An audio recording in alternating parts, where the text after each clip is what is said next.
Glória a Deus, glória a Deus, aleluia, oh, aleluia, paz do Senhor Jesus, igreja. Gente, se alguém puder trazer para mim o púlpito de acrílico, eu vou agradecer muito, viu? Glória a Deus, aleluia. Pastora, eu também queria dizer que eu vou usar 5 minutos do meu tempo, que eu queria encerrar com a senhora e o Ministério de Louvor. Então, se vocês já puderem ficar tudo ligadinho, que você sabe que aqui é VaptVult, né? Me ajuda aí. Glória a Deus, está ótimo. Obrigada, gente. Que alegria, que honra. Nós estamos aqui agora vivendo o segundo período, mas o nervoso e a tremedeira é como se fosse o primeiro. E eu sou já a primeira logo, né? Aí é bom que eu fico com a boca seca no início, mas depois eu posso beber água tranquila e dar glória a Deus com aleluia. Eu quero louvar a Deus pela oportunidade de estar nessa casa, de poder viver esse dia com vocês. Antes de sair hoje do quarto do hotel, podeis assentar, sentem-se. Façam isso glorificando a Deus. Isso, maravilha.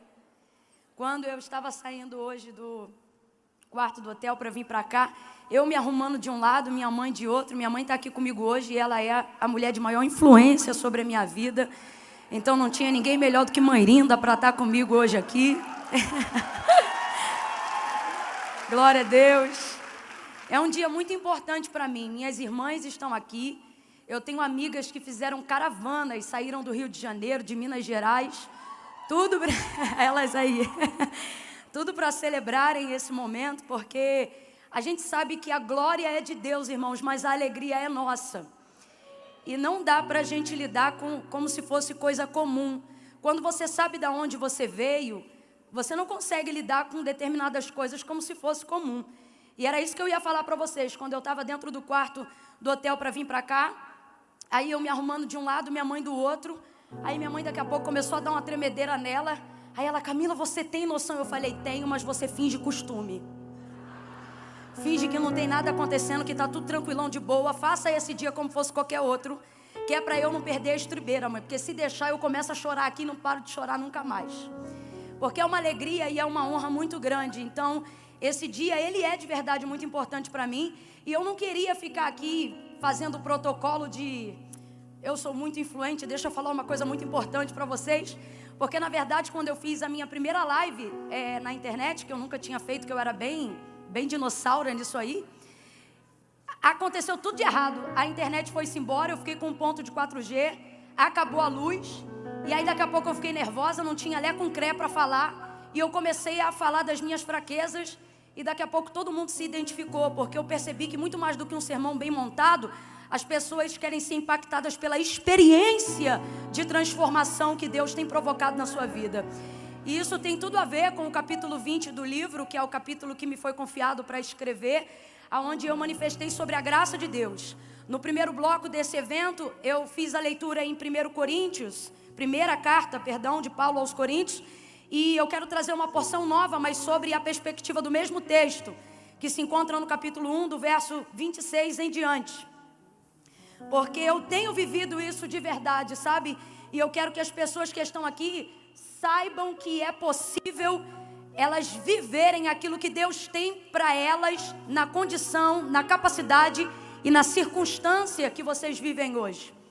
Olha o que disse Paulo, ele disse assim: porque vedes o vosso chamado, irmãos, que não são muitos os homens sábios segundo a carne, nem muitos os poderosos, nem muitos os nobres que são chamados. Mas Deus escolheu as coisas loucas deste mundo para confundir as sábias. Deus escolheu as coisas fracas deste mundo para confundir as coisas que são poderosas. Deus escolheu as coisas vis e desprezíveis deste mundo, sim, aquelas que não são nada, para aniquilar aquelas que pensam ser alguma coisa. Tudo isto Ele fez para que nenhuma carne se glorie em sua presença. Mas vós sois dele em Cristo, o qual por parte de Deus nos foi feito sabedoria e justiça e santificação e redenção, para que, como está escrito, aquele que se gloria, glorie-se, pois, no Senhor. Oh, aleluia, aleluia. Só para complementar, tem um trechinho do livro e eu vou ler só 2 frasezinhas, porque eu quero muito que você leia o livro. Mas falando sobre a graça de Deus, teve um momento que eu escrevi assim: o entendimento da graça de Deus na minha vida tirou de mim o peso da frustração que eu sentia todo dia de viver procrastinando tudo na minha vida, por no fundo, mesmo sendo cristã, sempre achar que eu nunca estaria preparada o suficiente para viver à altura do que Deus tinha para mim. O peso de nunca estar pronta, o peso de nunca me achar preparada, ou boa ou bastante para fazer isso ou aquilo. E era esse peso que gerava em mim uma indisposição para dizer sim às coisas que Deus tinha para mim. Eu sempre jogava para amanhã, eu sempre achava que não dava. E eu começava a viver uma vida onde eu queria buscar uma forma de compensar a graça de Deus na minha vida e de me fazer capaz de ocupar o lugar que Jesus Cristo já havia ocupado por mim. Isso foi gerando em mim um sentimento de frustração, de procrastinação, de incapacitação, porque eu nunca me achava à altura para corresponder e viver o chamado que Deus tinha para mim. E aí, depois de muitos anos caminhando e tentando compensar a graça de Deus, eu fiquei tão fadigada, tão exaurida, que eu me rendi à soberana vontade de Deus. E aí eu percebi que Deus não estava necessariamente usando o que tinha em mim, mas estava disposto a me usar apesar de mim. E isso era o suficiente para fazer aquilo que Ele queria fazer na minha vida.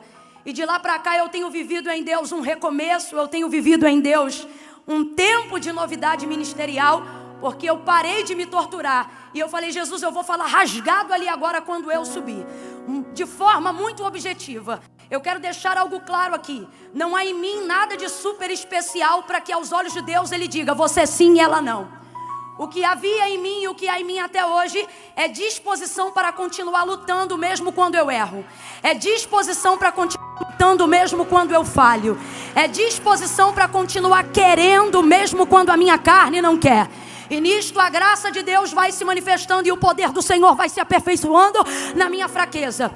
Não há em mim nada que você possa olhar hoje para achar que eu sou realmente capaz para estar onde eu estou. Camila, então o que eu faço? Renda-se à graça de Deus e deixe o poder do Senhor se manifestar nas suas fraquezas. Nisto a tua dependência vai aumentar. Agora, todas as vezes que eu estava, não na posição que eu estou agora, mas quando eu estava na sua posição, ouvindo alguém que me inspirava, ouvindo alguém que me levava a sonhar, ouvindo alguém que me levava a crer que Deus é poderoso para fazer infinitamente mais do que pedimos ou pensamos, eu sempre pensava isto, eu dizia, mas eu preciso ser constante como fulano. Olha, fulano é uma mulher de oração, ela deve orar todo dia. E quantas vezes eu me senti envergonhada, porque às vezes depois de um momento de ministração como esse, as pessoas te procuram e dizem assim, quantas horas você ora por dia para eu conseguir ser assim como você? Quantas vezes você já leu a Bíblia toda? Quais são os votos e os propósitos? Elas acham que a gente entra numa Nárnia espiritual.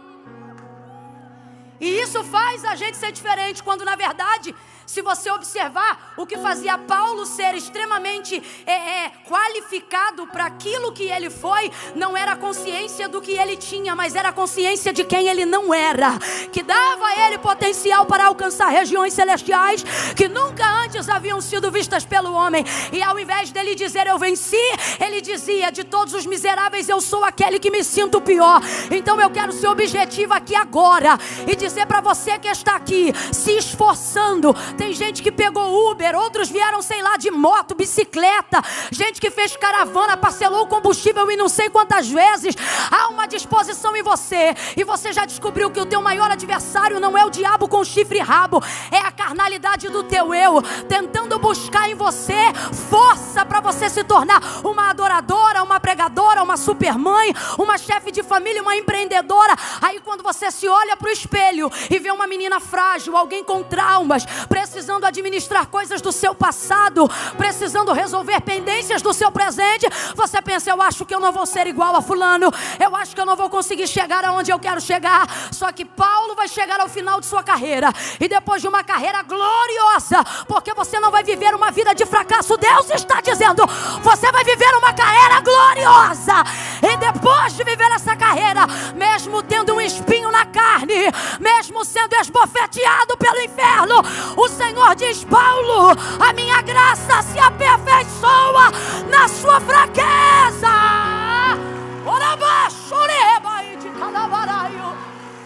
E agora quando ele escreve no final de sua vida a sua carta a Timóteo, ele diz assim, gente, para tudo e uma pausa para Paulo, poliglota, inteligente, instruído e experiente, o missionário transcultural mais extraordinário que já passou pós-igreja primitiva, mas ele vai chegar ao final da vida consciente de quem é.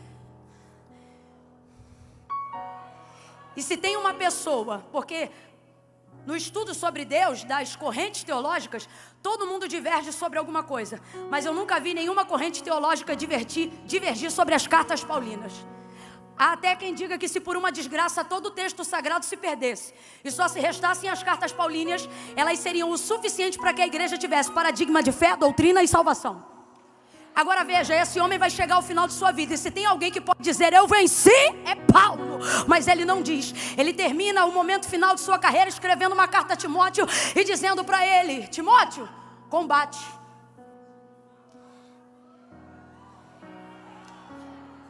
E ele é exemplo do que ele diz. E então ele diz: combati o bom combate. Ele não diz eu venci, gente. E isso me libertou para entender a graça de Deus na minha vida. Por que me libertou? Porque eu pensava assim, eu já descobri que o pior de mim sou eu. Quando você descobre que você se cansa, a gente é bom para expulsar demônio, a gente aguenta terminar jejum, a gente é boa para arrumar casa, a gente dá conta dos filhos, a gente sai cedo para trabalhar, volta, dá conta na cama, aquelas que são casadas, você vai desenrolando a sua vida. Mas quando você dá de frente com você diz, quer saber, eu vou desistir de mim, porque o meu problema não é Deus, meu problema não é meu emprego, meu problema não é meu marido, meu problema não são os meus filhos, meu problema sou eu. Porque você vacila, porque você erra, e aí no final, todo mundo quer investir em você, mas você quer abrir mão de você. Você diz, não, eu não consigo. Todo mundo aqui está entendendo o que eu estou falando. Tem gente aqui que já está numa maturidade de fé, que sabe que o problema não é a igreja, o problema não é o pastor, o problema não é o pregador. A pessoa já chegou num nível de fé que ela admite e diz, sou eu, Camila. Aí quando você pensa, quer saber, eu vou desistir de mim, porque Deus tem promessa assim, Deus tem coisas grandes para fazer na minha vida assim, mas eu não vou conseguir me desenrolar, porque o meu problema sou eu. Então Deus, a gente chega a dizer assim, não é nada com o Senhor não, tá? O problema sou eu. Aí Paulo vai encerrar agora a carreira de sua vida e ele vai dizer, combati. Quando eu li isso a primeira vez, como um barulho de uma algema caindo no chão, foi o que aconteceu. O Senhor disse assim para mim, ei, pare de ser orgulhosa e vaidosa, de querer terminar todos os dias num nível extraordinário dizendo, eu venci. E Ele está dizendo, a partir de agora, termine os seus dias dizendo, combati. E amanhã, combaterei de novo. E depois, vou combater. Porque o fracasso e a derrota não é ter a vaidade de dizer eu venci. O fracasso e a derrota é estando em vida dizer eu desisti de mim. Teve pai que desistiu de você, mãe que desistiu de você, mas Deus te trouxe hoje aqui para te dizer, não desista de você, porque eu não desisti de você. Fica de pé em nome de Jesus. Fica de pé em nome de Jesus. Dá pra gente fazer só a parte que diz vitorioso é. Claro que não é desse jeito, é direito, né? Levante a sua mão aí agora. Orabai de Rabaraca. Não desista de você. Sabe por que você botou combustível no carro e veio? Porque você não consegue abrir mão de você. E sabe por que você não abre mão de você? Porque Deus não abriu mão de você. Sabe por que você está parado nessa live desde a hora que começou? Porque não adianta, você pode estar tomando remédio tarja preta, você pode ter sido deixada pelo marido, você pode estar desempregada, mas você está viva. Cerra o punho, minha filha, e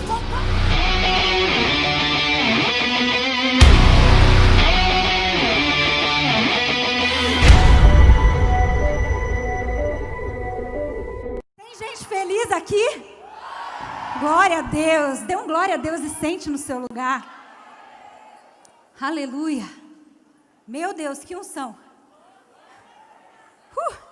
Eu não sei você, mas eu estou sentindo Jesus aqui.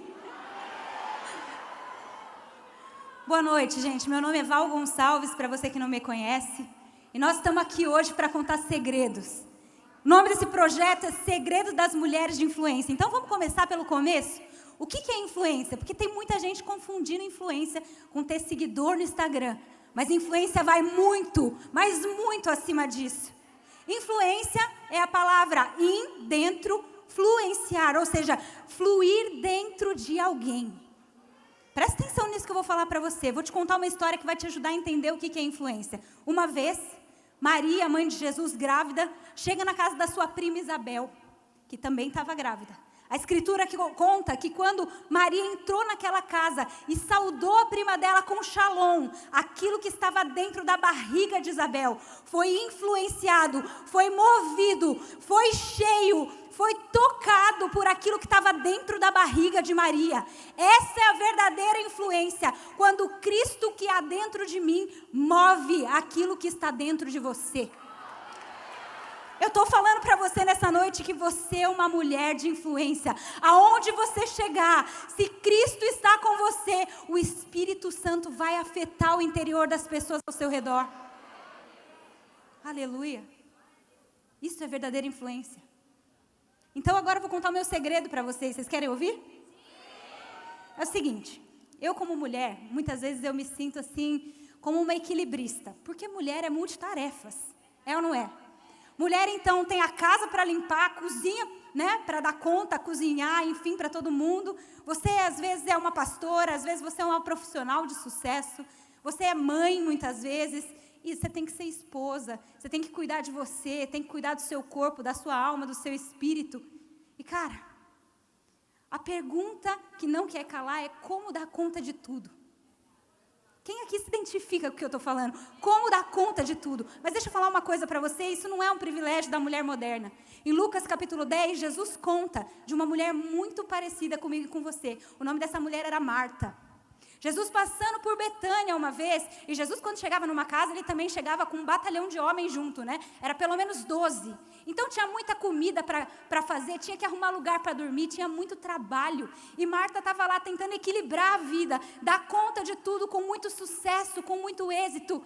E ela vê de repente na sala, eu não sei aonde, aquela que deveria estar ajudando ela, que é a sua irmã, Maria. Ela olha para Maria e diz, Maria está lá sentadona. Folgada, sem fazer nada. E ela vai tirar satisfação com Jesus. Jesus, como pode? Eu estou aqui, tentando dar conta de tudo, e essa mulher sentada, você não vai repreender ela. E Jesus vira para Marta e fala aquele que é o grande segredo, na minha opinião. Jesus vira para ela e fala assim, Marta, Marta, coloca o seu nome no lugar. Val, Val. Você anda tão inquieta e agitada com tantas coisas, quando só uma coisa é necessária. Maria escolheu a boa parte e essa não será tirada dela. Gente, se dá para escolher a boa parte, é por inferência que a gente pode pensar que dá para escolher uma parte ruim. Se você pode escolher a boa parte, significa que você pode escolher uma parte inútil. Então, o meu segredo nessa noite, para compartilhar com você que está aqui, você que está em casa e online, é como faz para escolher a boa parte. E a boa parte aqui, eu quero te ensinar isso, ela é fracionada em duas coisas. A primeira coisa tem muito a ver com aquilo que Maria estava fazendo na cena. Quando Jesus fala aquilo com Marta, Maria estava fazendo o quê? Sentada. E sentar fala a respeito de intimidade. Sentar fala a respeito de vida de oração. Quando eu estou falando de sentar aqui, eu estou falando de um tempo exclusivo com Jesus. Eu estou falando daquele tempo onde você entra no seu quarto, fecha a sua porta e ora, e adora, e chora, e recebe orientação exclusiva de Deus sobre a sua jornada. Eu estou falando para gente que literalmente entra no quarto. Na minha casa, é no quarto que eu entro, ou no escritório, porque lá as crianças não entram com tanta facilidade, mas pode ser em qualquer lugar. Na sua casa, se você às vezes mora com muita gente, você vai achar paz sozinho só no banheiro. E não tem problema se for no banheiro, porque o lance aqui não é onde você ora, mas o lance é se você quer orar. O lance não é em que lugar você vai fazer, mas que você quer passar tempo sentado aos pés de Jesus.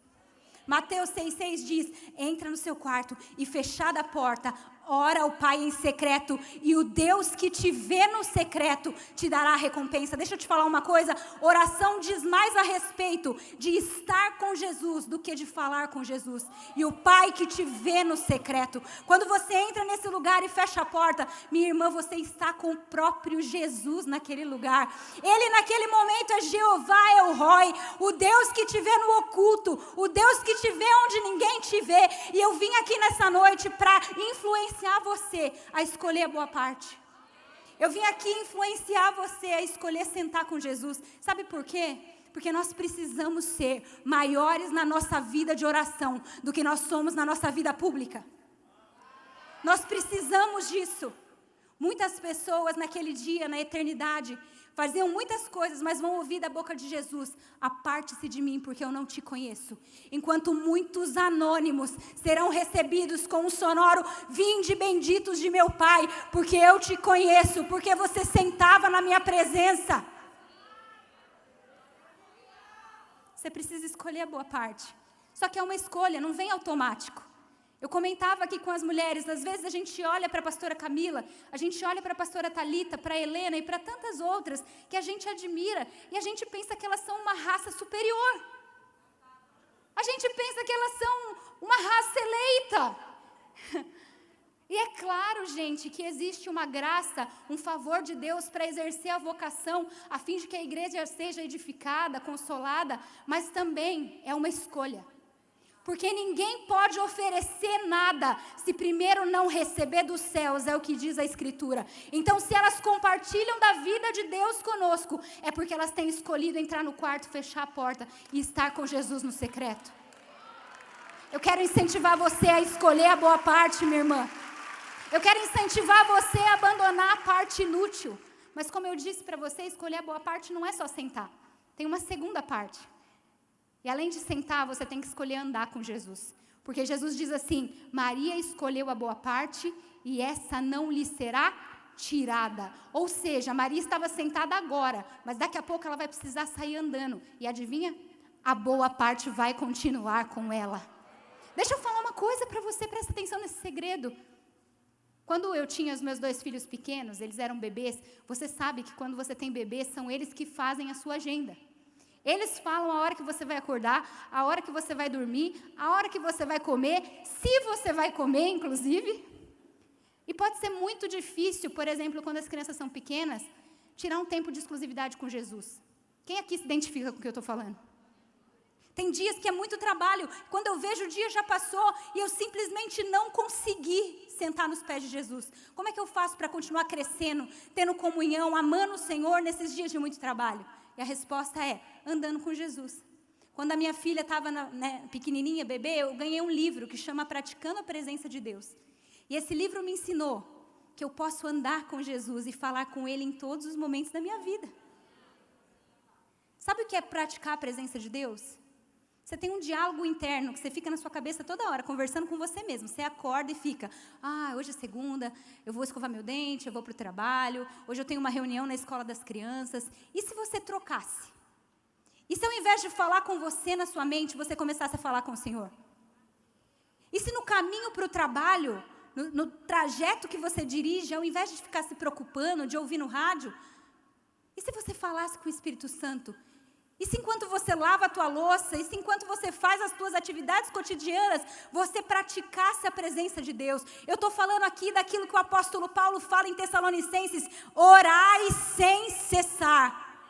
Eu estou falando aqui, gente, que nós precisamos entender e trazer à nossa mente a percepção de que em Deus nós nos movemos, em Deus nós existimos, em Deus nós vivemos. Olha só.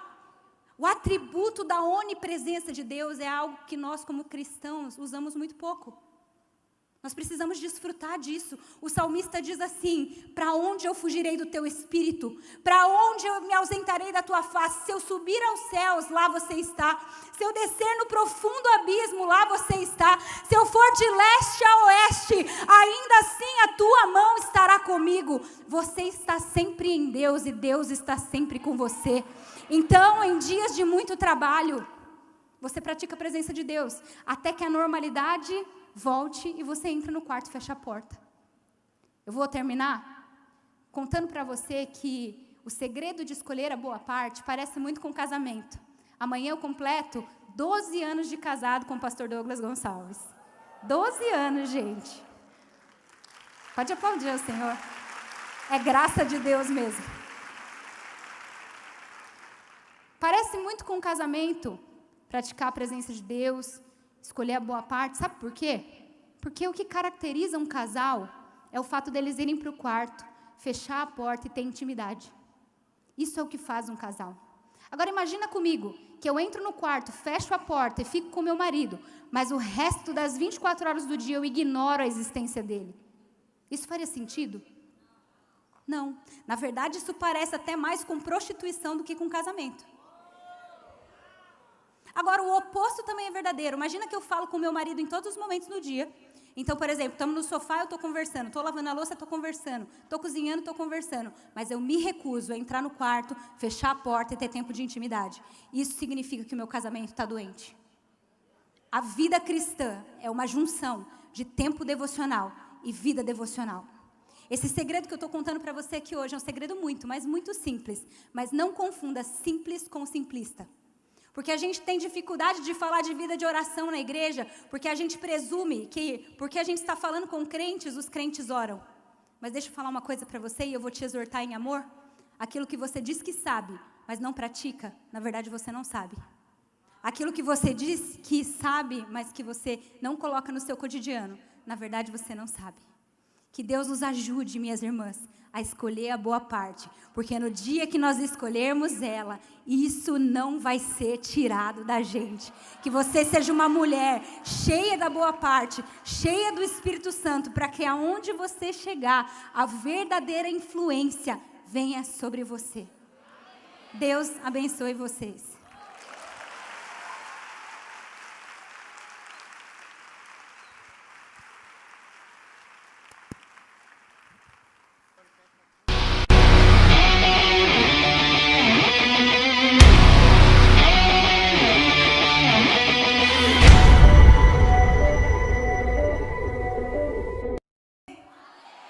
Ai, gente, eu sempre acho, não, vou me acostumar, nunca me acostumo. Sempre fico nervosa, sempre quero fugir, quero sair correndo, sempre oro para Jesus voltar antes de eu pregar. Porque se ele voltar, eu não prego, eu penso, obrigada, Deus. Hoje eu estou aqui para compartilhar com vocês, como todas as mulheres de Deus, o meu segredo de influência, e o meu segredo é zona de desconforto.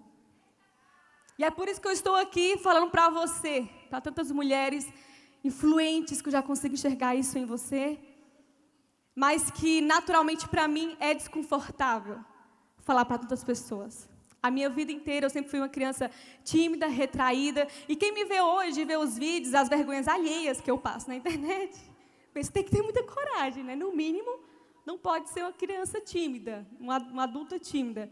Mas eu falo hoje que eu sou um milagre, Deus me curou. E tudo isso aconteceu porque eu entendi que não era sobre o que eu podia fazer, ou sobre o que eu era capaz de fazer, mas era tudo sobre Ele. É sobre um Deus que te chamou e Ele te capacita. Eu tinha um medo, desde criança, desde a minha adolescência, eu tinha um medo de fazer qualquer coisa onde as pessoas iriam me ver. É uma contradição que hoje eu sou influencer digital, né? Não só uma mulher de influência como muitas de vocês aqui, mas no sentido de internet, de estar ali nas redes sociais, o que tem nada a ver com quem eu era. Talvez daqui uns anos eu vejo você vivendo algo que você vai olhar e dizer, meu Deus, não tinha nada a ver com quem eu era. O que eu vivo hoje não combinava com quem eu fui lá atrás. Eu vejo você dizer isso. Acontece que Deus está te lapidando, Ele está te transformando. E o primeiro passo é você ir para a sua zona de desconforto. Fala para a sua amiga, vá para a sua zona de desconforto. Porque é de lá que você realmente está todos os dias fugindo. É aquele projeto, é aquela ideia, é aquele dom, é aquilo que você sente Deus te puxando, te trazendo, e você fala, não, Deus, não é para mim. Não, Deus, essas palavras são muito maravilhosas, essas mulheres são incríveis, mas essa palavra não é para mim. Deve ser para outra pessoa, porque isso não combina comigo, isso não combina com a minha personalidade, isso não encaixa na minha realidade. Ei, não precisa encaixar na sua realidade, precisa encaixar na realidade de Deus, do que Ele tem sonhado para você. A minha infância inteira eu fui aquela criança estranha, toda família tem uma criança estranha. Se não é você, é outro. No meu caso, eu era a criança estranha. E eu contei mais cedo isso na primeira sessão um pouco, eu vou contar para vocês também. A criança estranha é aquela criança que não tem amigos. Geralmente os pais falam para o adolescente, para em casa, você não tem casa não. A criança estranha, o adolescente estranha, a mãe fala, sai de casa, pega um sol, faz umas amizades. E eu era essa criança, eu lembro que cresci a vida inteira assim, retraída, tímida, e eu evitava circunstâncias, tipo, eu preferia subir um lance de escadas do que entrar no elevador com muitas pessoas, porque eu tinha vergonha de conversar com as pessoas do elevador. E como eu não tinha celular para fazer isso aqui, né? Eu pegava escada para não falar com as pessoas, eu cresci a minha vida inteira nisso, e eu achava que o meu dom, o meu chamado seria nada. Eu dizia, Deus, eu vou trabalhar, vou estudar, vou ser veterinária. Eu gostava de bicho, até hoje gosto muito. E eu tinha um plano na minha cabeça. Deus, eu vou estudar, vou ser veterinária, porque aí eu vou ser aquelas pessoas que financiam a obra de Deus. Porque eu pensava assim, a única coisa que eu posso oferecer é isso. Quando tinha os cultos de jovens e faziam, sabe aquelas fileiras? Não sei se na igreja de vocês acontecia essas coisas, mas na Assembleia de Deus, onde eu cresci, era comum no culto de jovens fazer fileiras. Quem tem chamado para pregar, vem para cá. Quem tem chamado para cantar, vem para essa fileira. Quem tem chamado para as nações, vem para cá. E eu ficava...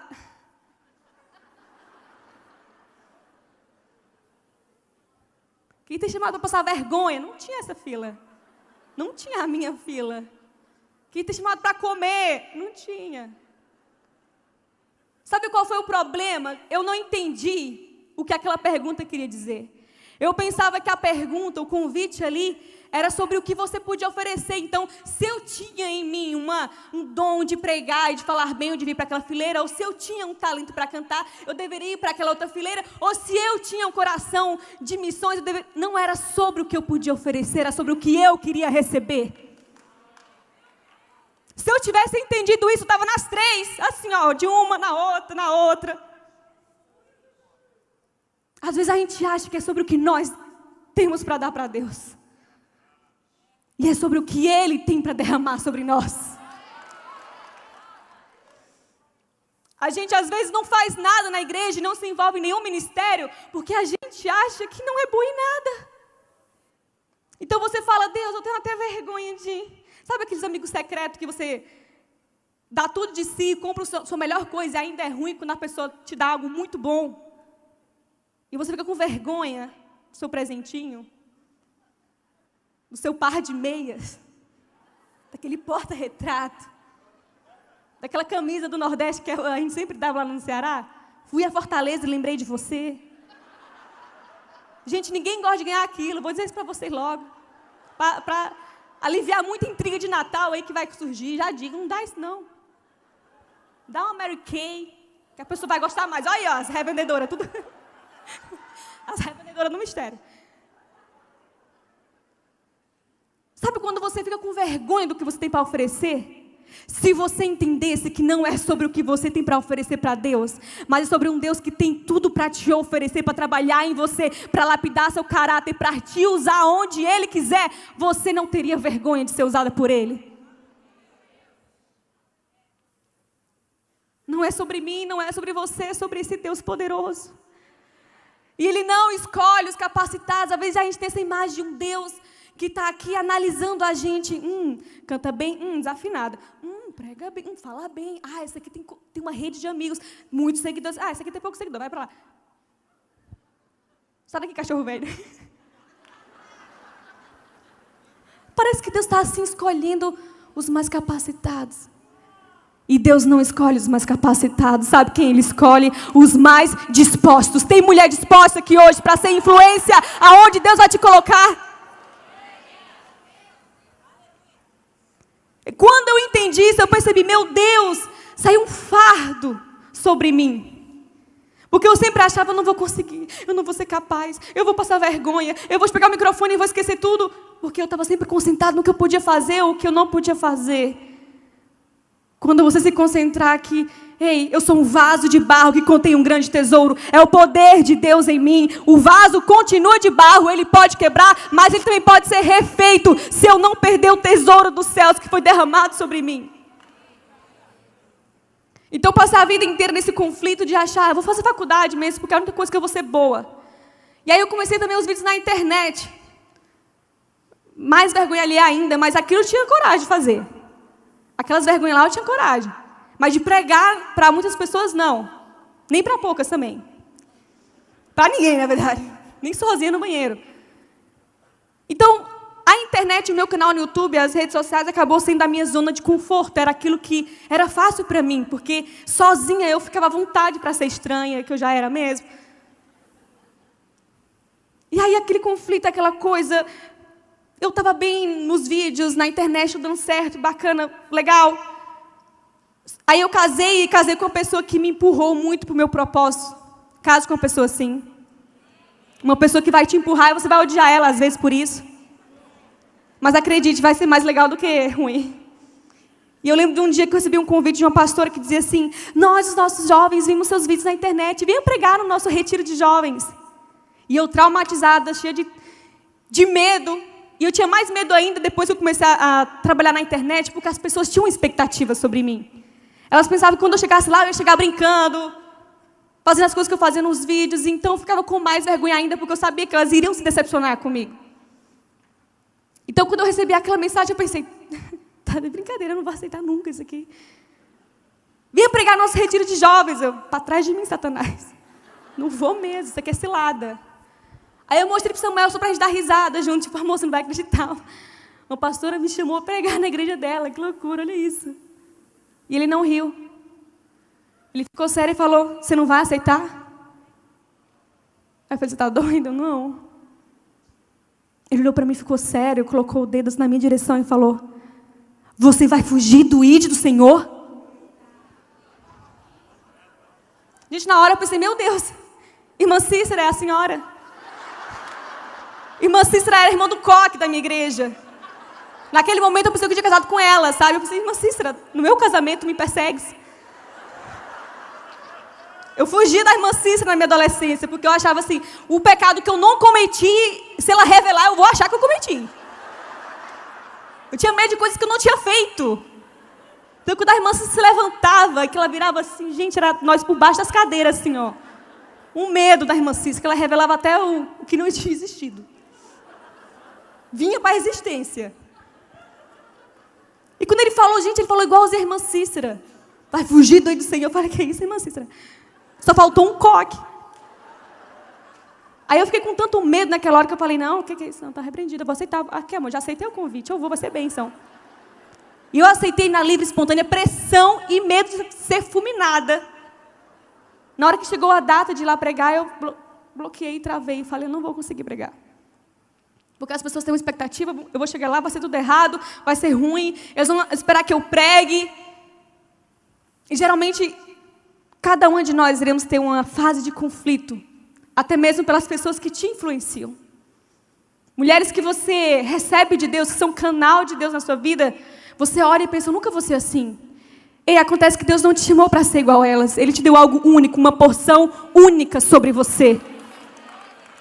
Ele não te chamou para ser igual a ela mesmo, que bom!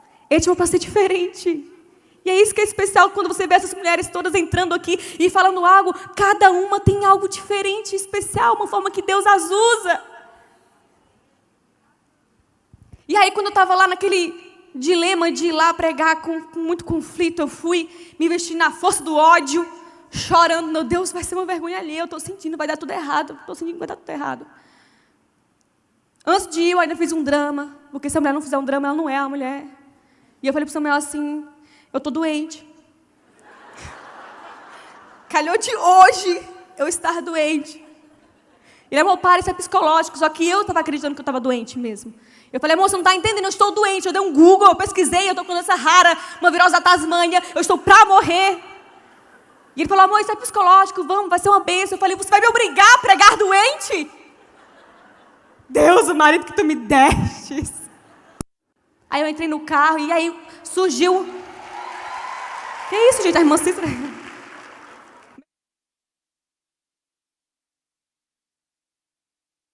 Tá vendo, né? Tá dando certo.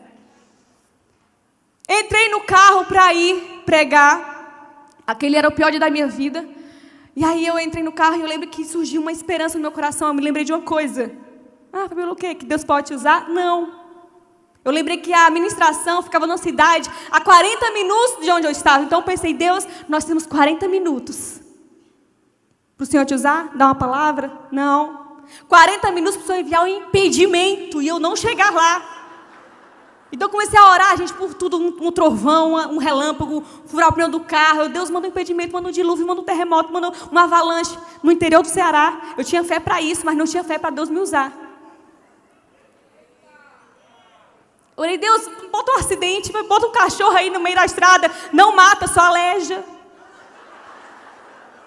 Só para eu ligar para a pastora e dizer, pastora amada, tivemos um acidente com vítimas quase fatais.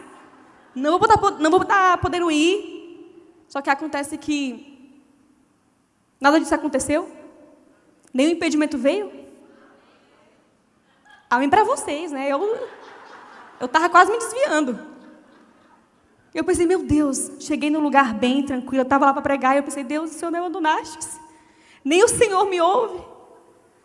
Naquele dia Deus ouviu a oração do cachorro que antes de sair de casa orou, Deus, me dá livramento do profeta que está fugindo. Todo acidente de carro me dá livramento, o cachorro estava bem. Eu que ia ter que pregar agora. Quando eu cheguei lá para pregar, eu lembro que, quando eu vi aqueles jovens, eu que tinha pânico de falar na frente das pessoas, quando eu vi aquele monte de jovens, aquela multidão, eu pensei, meu Deus do céu, o Maracanã está aqui e não me avisaram. Olhei para o Samuel e falei assim, eu não vou conseguir pregar, tem muita gente aqui. 12 pessoas. 12. Mas eu pensei, gente, 12 pessoas é muita gente, nem amigo imaginário eu tenho de tudo isso.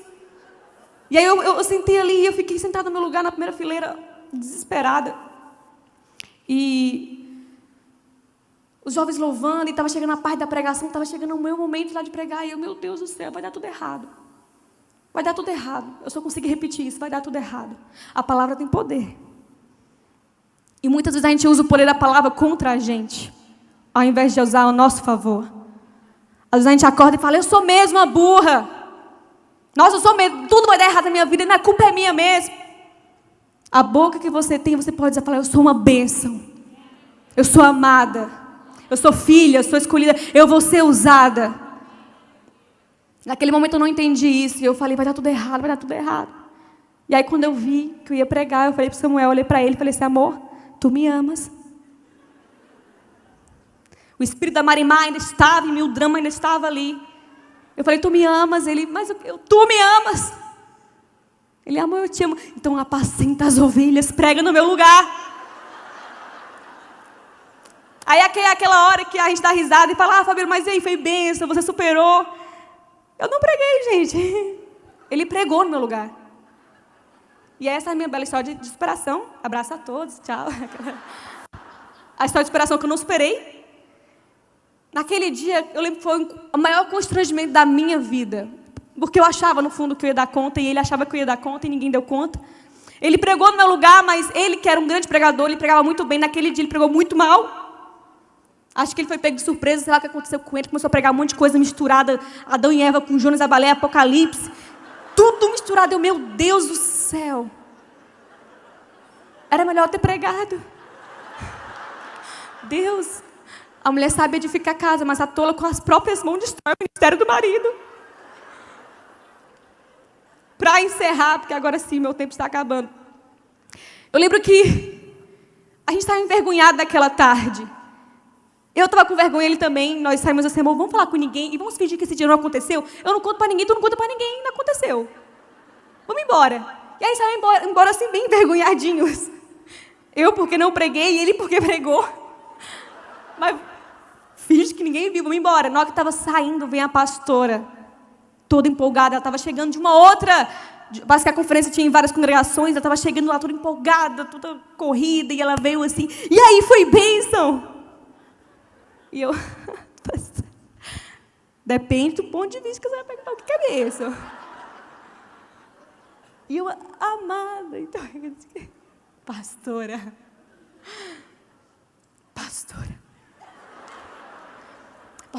se só soubesse. Pastora. Gente, passou a eternidade. Eu fiquei 10 minutos só assim, pastora. É pastora. Cabelo bonito, pastora. No final, gente, eu falei assim, pastora, olha, que mover, minha irmã, não entre lá porque os jovens estão no chão. Grande foi o Pentecostes, vamos tomar um café, vamos sair daqui, não vai lá falar com eles, não.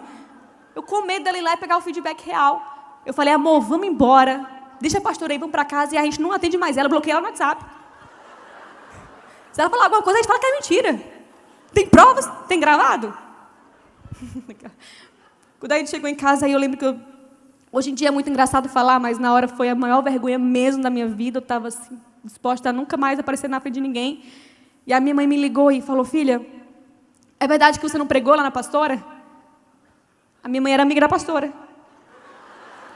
Aí eu falei, olha só, né, aquele ditado de que nada está tão ruim que não pode piorar. E eu pensei, nossa, pastora, que, né, para quem envolver família? Quem que faz isso? Ah, você não pregou, vou contar para sua mãe. Quem que faz isso? Não precisava envolver pai, mãe, não precisava. Achei meio desnecessário, mas aí... Depois eu conversei com a minha mãe, eu lembro que eu dobrei meus joelhos e eu comecei a orar e eu falava muito assim para Deus essa frase, Deus, não é que eu estou fugindo do teu id, não é que eu estou fugindo do teu chamado, Deus, eu quero sim que o Senhor me use, mas me use em algo em que eu sou boa, algo que eu consigo fazer para ti, e desde criança eu não consigo falar em público, eu não sou boa nisso, eu não sou boa em comunicar. Eu quero que o Senhor me use, mas em algo em que eu sou boa, algo que eu consigo fazer, e eu repeti várias vezes, Deus, me use em algo em que eu sou boa, me use em algo em que eu sou boa. Eu não estava dizendo, Deus não me usa, Deus eu não quero. Eu estava dizendo, Deus eu quero, mas em algo que eu consigo fazer, algo em que eu sou boa. E eu senti a voz de Deus falar muito forte no meu coração, as palavras que mudaram a minha vida, e é por elas que eu estou aqui. A palavra de Deus diz assim, muito forte no meu coração, filha, eu sei que você não é boa, e é por isso que eu vou te usar, porque sempre que você faz algo em que você é boa, o mérito é seu, mas quando você faz algo que você tem consciência que não é você, é o poder dele, então toda a honra e toda a glória volta para ele, é tudo sobre ele, será sempre sobre ele. Ei, o poder de Deus não se aperfeiçoa no seu poder. O poder de Deus não se aperfeiçoa na sua capacidade, no seu talento, no seu dom. O poder de Deus se aperfeiçoa nas suas fraquezas. É para você lembrar que não é sobre você.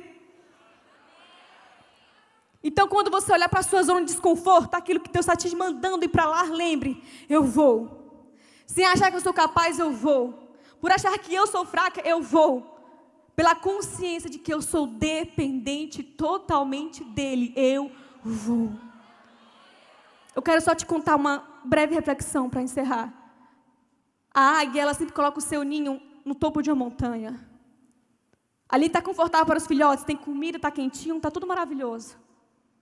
Acontece que no momento de eles aprenderem a voar, a mãe começa a empurrar o filhote para fora do ninho e ele cai em queda livre de um penhasco.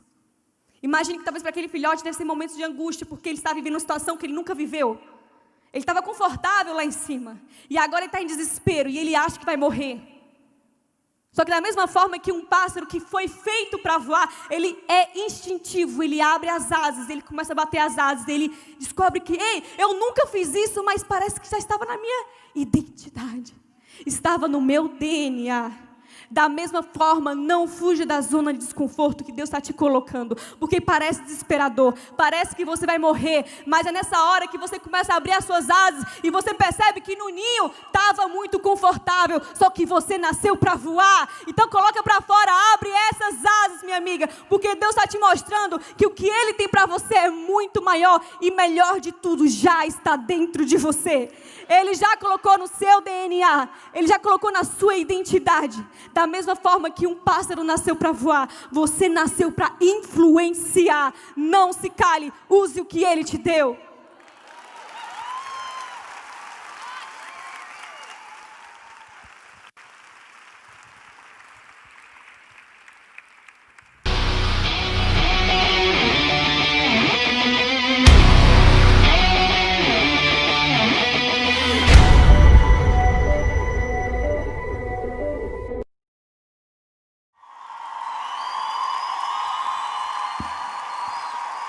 Glória a Deus. Faça comigo não, gente. Sou idosa, infarto. Que delícia estar aqui. Vocês são lindas. Bendito seja o nome do Senhor. Ô, Fabiola, cadê a Fabiola? É tão lindo ver você expondo o seu segredo como uma vulnerabilidade, né? E eu quero te dizer uma coisa, minha linda. Quanto mais a gente envelhece,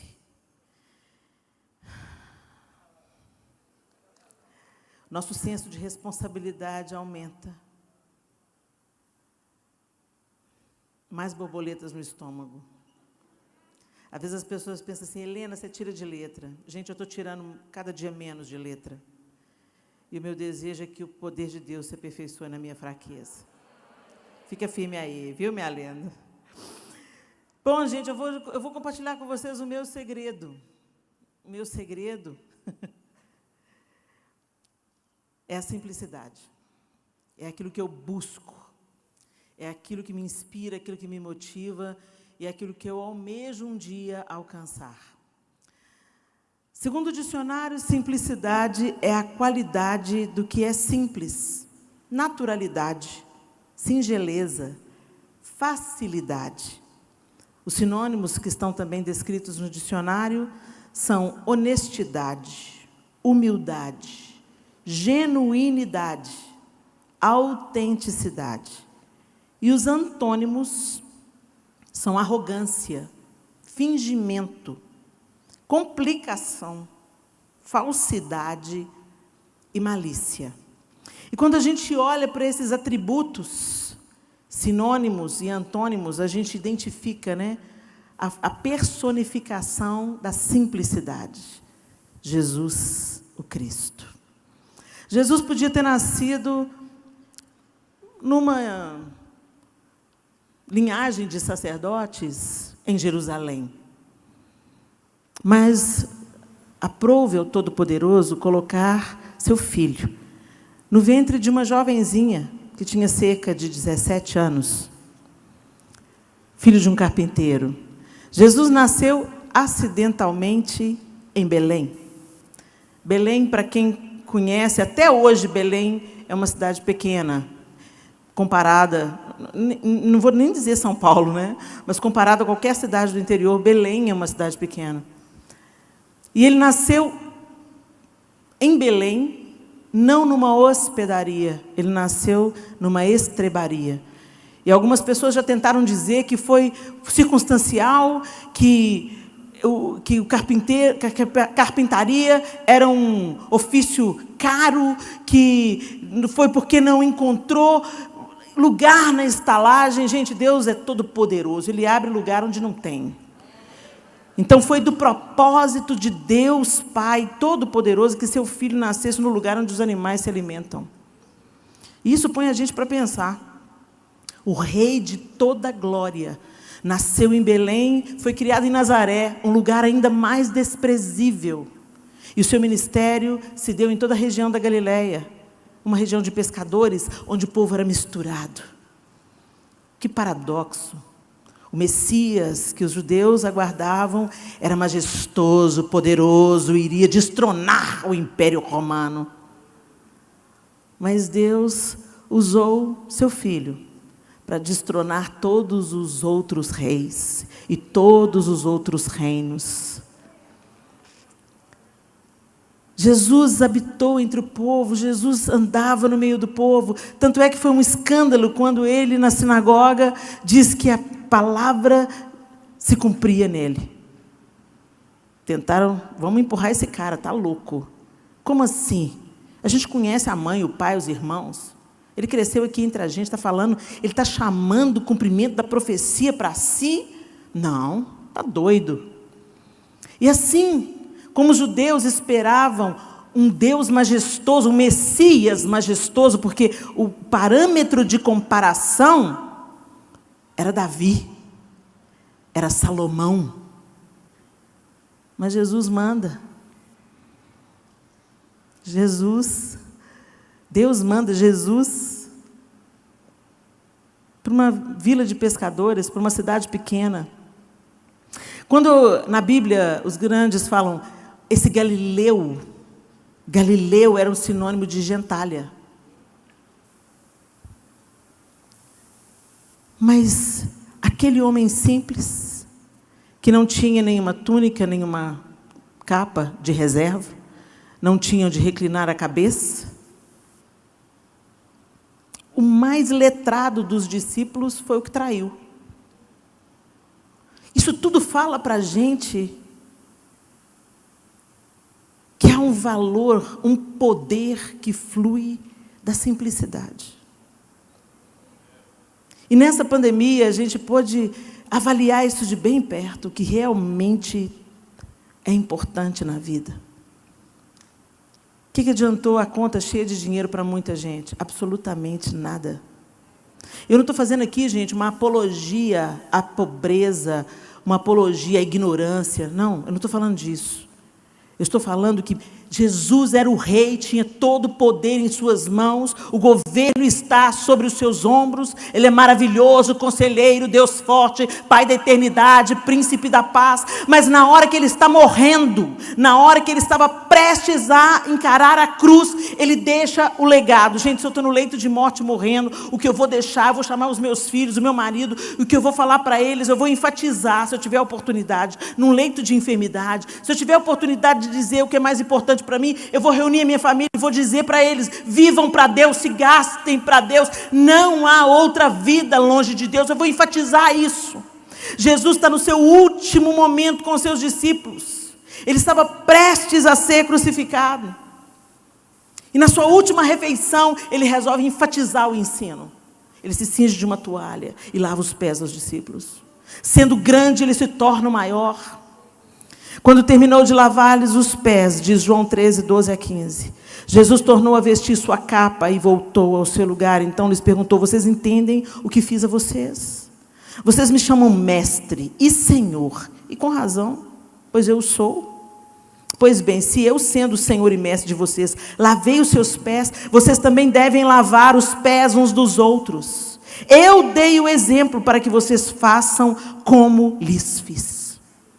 E a gente faz muitas cerimônias de lava-pés. Mas, geralmente, as cerimônias de lava-pés que eu já vi, a maioria delas, esmagadora, era uma pessoa influente, famosa, já com nome, com ministério reconhecido, lavando o pé de outra pessoa influente, famosa, com nome já reconhecido. Eu nunca vi, e olha que eu já andei bastante por aí, um líder proeminente chamando o faxineiro da igreja para lavar o pé dele, mas foi isso que Jesus fez. Então, no modelo de quem que nós estamos sendo moldados? Em contrapartida, enquanto Filipenses diz que o apóstolo Paulo está exortando os filipenses, tende em vocês o mesmo sentimento que também houve em Cristo Jesus, que embora sendo Deus, não considerou que o ser igual a Deus era algo a que devia apegar-se, mas esvaziou-se a si mesmo, vindo a ser servo, tornando-se semelhante aos homens e sendo encontrado em forma humana, humilhou-se a si mesmo e foi obediente até a morte, morte de cruz. Por isso, Deus o exaltou soberanamente, lhe deu nome, que é sobre todo nome. Há um poder que flui da autonegação, que flui da simplicidade, que flui das coisas mais triviais da vida, o poder de estar com a família reunida ao redor da mesa, o poder de um abraço, o poder dos olhos nos olhos, o poder da verdade, o poder da sinceridade, o poder do café descendo no coador. A vida é feita de momentos maravilhosos, e quando você para contemplar os momentos mais maravilhosos, os momentos maravilhosos está em poder abraçar um filho, em beijar o marido, o amor da vida. Mas a gente está buscando caminhos elevados para nós, e nós estamos querendo seguidores no Instagram, e a gente está querendo estar entre os grandes e tirar foto para pôr no Facebook, para aparecer para os outros, para os seus amigos. Gente já veio pedir foto para mim. Helena, tira uma foto comigo. Minha amiga vai morrer de inveja.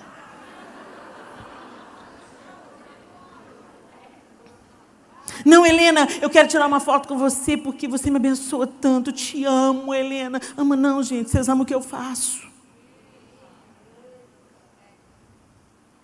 Porque se amanhã eu te decepciono, você me apaga do álbum do Facebook. E o nome disso é idolatria. E nós estamos envolvidos na idolatria porque nos falta simplicidade.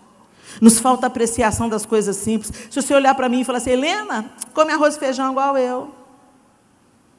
Então, quem é Deus e quem flui na vida da Helena, vai ocupar o lugar na sua vida. Nós temos que voltar à simplicidade. Porque enquanto nós estivermos buscando projetos de poder, Satanás vai estar disposto a financiá-los. Ele foi no Éden e ele pergunta para a mulher, mas como é que é? Como é que Deus falou? Que se você comer do fruto... Não, que isso, menina? Fala, não, claro que você não vai morrer. Você vai ser como Deus. A mesma fagulha que deu o começo à carreira de Satanás, é a mesma que ele sopra para a alma feminina. Você merece mais. Você se submeter, obedecer, independência. Foi a independência que nos arruinou. É na dependência de Deus que nós somos curados, que nós somos supridos. Mas para nós nos colocarmos nesse lugar, nós temos que entender que somos necessitados. A igreja de Laodiceia estava tão equivocada. Você pensa que tem prata, que tem ouro, que tem poder. Igrejas grandes, painel de LED.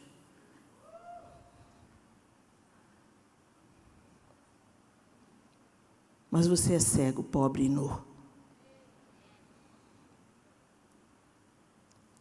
E Deus colocou a gente no cantinho do pensamento nessa pandemia. Para nós alinharmos o nosso coração com os sonhos, os planos e os projetos dEle, e não os nossos projetos particulares de poder. O poder é dEle, a glória é dEle, a honra é dEle, a majestade é dEle. Quem vai pôr ordem é Ele, é tudo sobre Ele. E quando a gente olha para Jesus, que modelo de simplicidade. Os discípulos, vamos agora, vamos tomar o poder agora, você vai ser elevado agora. Aproveita que o povo está quente, aproveita que o povo está empolgado, vamos lá. Ele não, meu reino não é desse mundo, não, gente, vocês não estão entendendo. Quantas vezes nós nos apegamos em nossas reuniões e nós saímos cheios, obesos espiritualmente. Porque nós recebemos,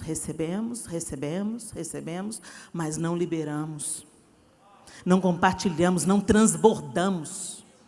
A gente quer que Deus nos dê. E aquele evangelho que rasga, e aquele evangelho que fala, negue-se a si mesmo, tome a sua cruz e siga-me. E é interessante que o contraponto da palavra simplicidade é arrogância. Arrogância é quando você se vê maior do que você realmente é. Quando você olha para o faxineiro e não cumprimenta ele. Quando você olha para o porteiro do seu prédio e não cumprimenta ele. Mas quando encontra com um pastor famoso, oi, pastor, a paz do Senhor, eu sou teu servo. Fingimento. Falsidade. Tantas coroas que Jesus rejeitou, nós estamos querendo conquistar. E por causa dessa visão equivocada, às vezes vocês olham para a gente e falam assim, isso não é para mim, não. Isso é para Helena, para Thalita, para Êxtila. Por quê? Nós somos tudo feito do mesmo material. Nós somos mulheres que esbarramos nas nossas limitações todos os dias. Nós temos orações que ainda não foram respondidas, nós travamos nossas lutas particulares, e eu não preciso de contar para vocês as minhas, porque a mídia já tornou conhecida. Eu acho ótimo para quebrar o espírito da idolatria, e vocês entenderem que somos feitas do mesmo material, choramos as mesmas dores, lutamos as mesmas guerras, mas aquele que está em nós já venceu e vai nos levar a vencer também. A última palavra é dele, a última palavra sobre os nossos filhos é dele, e nós não vamos desistir.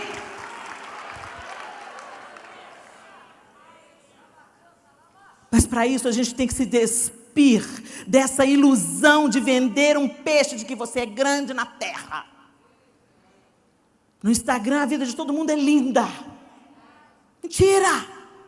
A fábrica de ilusões. Vamos simplificar, gente.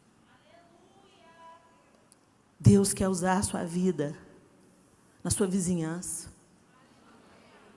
Helena, mas eu? Sozinha?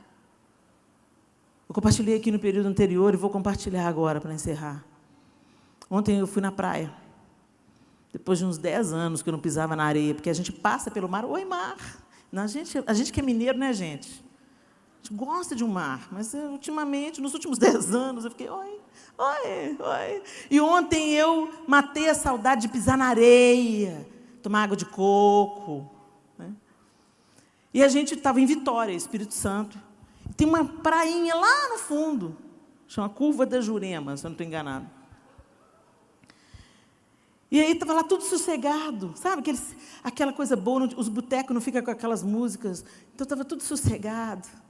Aí uma pessoa resolveu sair de casa com a sua caixinha JBL.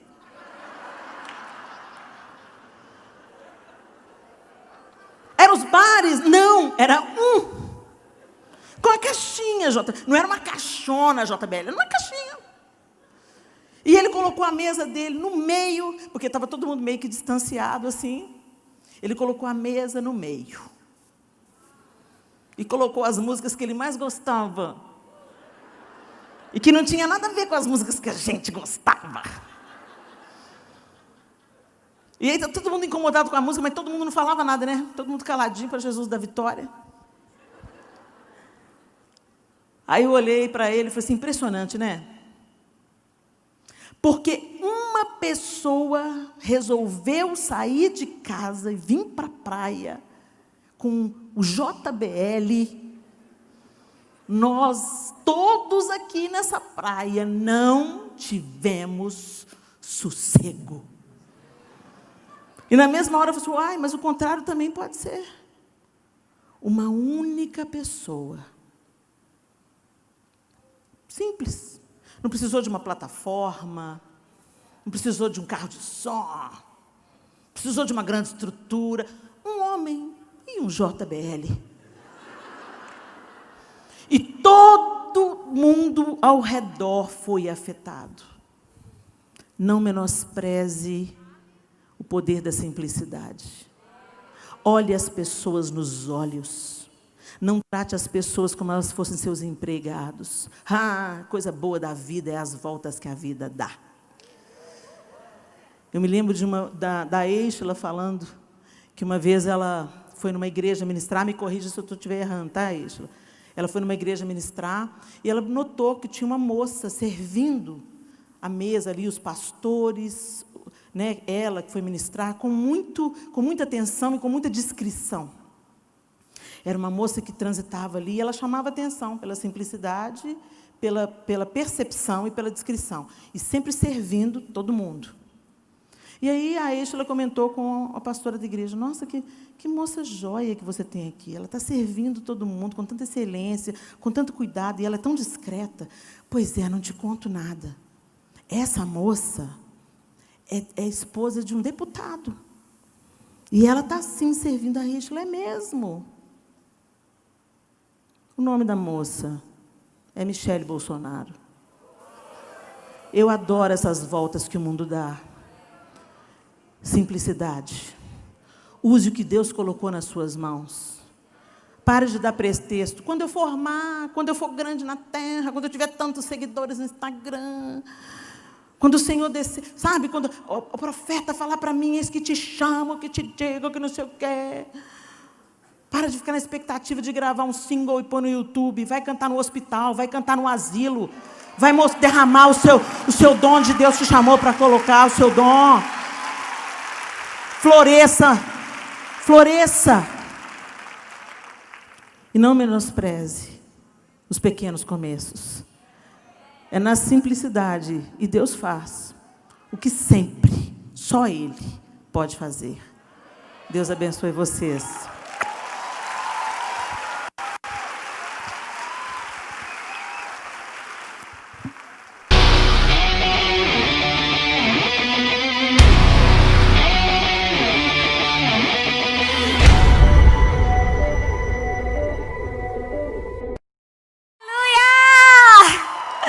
Glória a Deus! Uau! Você pode dizer comigo, uau! Meu Deus! Quem já poderia ir para casa agora? Quantos? Não? Tem mais, não tem? Tenho certeza que Deus tem sempre algo especial para o nosso coração. Que privilégio! Que honra! Que prazer estar aqui no meio de todas vocês. Todas nós somos mulheres de influência. Quando esse projeto nasceu no coração de Deus e que todas essas mulheres escreveram o seu capítulo, desde o começo eu imaginava. Eu disse, imagina a capa com a foto dessas mulheres tudinho, gente. O cão sai correndo com ódio. Imagina, não precisa nem expulsar demônio. Tô brincando, gente, tô brincando. E desde o momento, há 2 anos atrás, que Deus colocou esse projeto no meu coração, que eu imaginei as fotos das mulheres, eu disse, a última foto fica em branco, para que cada mulher que leia o livro entenda que ela também é uma mulher de influência. E deixa eu te dizer, o último capítulo desse livro é seu. É para você escrever o seu segredo. É para você mostrar ao mundo que Deus colocou um propósito na sua vida. E que esse propósito precisa ser cumprido para você deixar um legado. É sobre isso que eu quero falar com você. O meu segredo é identidade. É tudo que nós precisamos conhecer em Deus sobre quem Ele é e sobre quem nós somos para cumprir o propósito e o chamado que Ele nos deu. Eu não sei se quando você entrou na escola, quando você estudou filosofia na escola, na faculdade, você teve com certeza essa matéria. E com certeza um dia você já se percebeu que as 3 perguntas que mais trazem angústia, aflição, inconstância, incerteza para a humanidade é: quem sou eu? Da onde vim e para onde vou? Os filósofos se matam para explicar, mas não conseguem. Os sociólogos se matam para explicar, mas não conseguem. A psicologia se mata para explicar, mas não consegue. Todas as guias se matam para explicar, mas não consegue. E aí você vai dizer, mas a gente consegue, pastora. Nós temos a resposta. Na palavra de Deus é verdade. Concordo com você plenamente. Mas se todas nós mulheres realmente tivéssemos convicção de quem nós somos, para onde nós estamos indo e de onde nós viemos, com certeza o mundo não estaria da maneira que está. Se nós tivéssemos realmente consciência do nosso chamado, do nosso propósito, daquilo que Deus colocou dentro da nossa vida, nós começaríamos coisas grandiosas para Deus. E mais do que isso, terminaríamos coisas grandiosas para Deus. E sabe por que muitas vezes não conseguimos? Porque na construção da nossa identidade a gente vai encontrar muitos obstáculos. A gente vai encontrar muitas pessoas tentando nos destruir aquilo que Deus construiu em nós. Quem nunca, né, gente? Quem nunca foi num lugar e alguém olhou você de cima a baixo e falou assim, só com olhar, quem você pensa que é para estar aqui? Quem nunca não se sentiu humilhada, constrangida, não é? Quem nunca? Eu não preciso nem perguntar para você se você se sentiu ferida, porque a resposta é óbvia. Não fomos feitos para sermos questionados na nossa identidade. Mas deixa eu te dizer uma coisa. O diabo faz isso. Fez no passado, faz hoje e vai fazer no futuro. Sabe por quê? Porque o maior objetivo do diabo é minar as nossas forças, minando a nossa identidade. Ele sabe que só existem 2 tipos de pessoas na Terra. as mulheres e os homens que conhecem a sua verdadeira identidade. Por isso, é uma ameaça constante no inferno. Porque uma pessoa que conhece a sua identidade é uma ameaça constante no inferno. Eu digo assim, ó, um crente que sabe a sua identidade em Deus é um telão de LED no inferno, de procurado. Se não tem uma foto sua no inferno com o nome procurado, cuidado, tem que ter. O diabo tem que tremer de raiva da gente. A gente tem que acordar o diabo.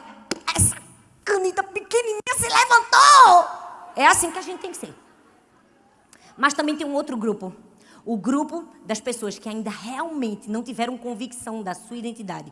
Por isso, dão ouvidos às mentiras que o diabo contam sobre elas mesmas. Hoje eu quero compartilhar com vocês sobre 3 personagens bíblicos que foram questionados na sua identidade para não viver o seu propósito. O primeiro, Davi. Davi foi levantado para libertar e ele sofreu oposição. Sim, ele sofreu oposição. Se você vai sofrer oposição, se alguém te ensinou um evangelho contrário, é mentira. Eu preciso te dizer, Xuxa mentiu para você. Nem tudo que você pedir para o cara lá de cima, ele vai lhe dar não, minha filha. Vai ter muita coisa que você vai querer, vai pedir e não vai receber. Porque a vida é assim. A gente vai sofrer frustrações e oposições. Davi foi levantado para libertar. Davi foi levantado, mas ele sofreu oposição dentro da sua própria casa. A Bíblia diz, em 1 Samuel, no capítulo 17, que o pai de Davi manda ele levar comida para os irmãos na guerra. E quando ele chega lá, o texto diz que os soldados estavam assim, você viram aquele homem? Você viu aquele gigante? Ele veio para desafiar. Você viu? Eu fico só imaginando Davi chegando no meio de um bando de soldados e vendo aquela conversa aleatória. Sinceramente, gente, Davi era pequenininho? Era pastorzinho de ovelha? Era. Mas o que se espera que existe de conversa no meio de um campo de batalha entre soldados? Estratégia de guerra. Era para eles estarem conversando o quê? Como a gente vai matar um inimigo? A gente faz desse jeito, a gente faz desse jeito. Mas o que é que ele ouviu? Um bando de soldado medroso. Sabe por quê? Porque isso nos ensina que aparência e essência são coisas que não estão relacionadas. Era um bando de soldado revestido de armadura, revestido de poder, mas dentro de si não conheciam a sua identidade e por isso estavam expondo o medo.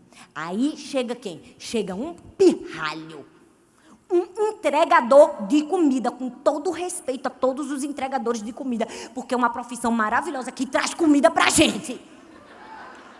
Mas eu nunca vi um entregador de comida salvar a pátria, você já viu? O entregador de comida que foi o protagonista do filme. Batman e o entregador de comida. Superman e o entregador de comida. Não!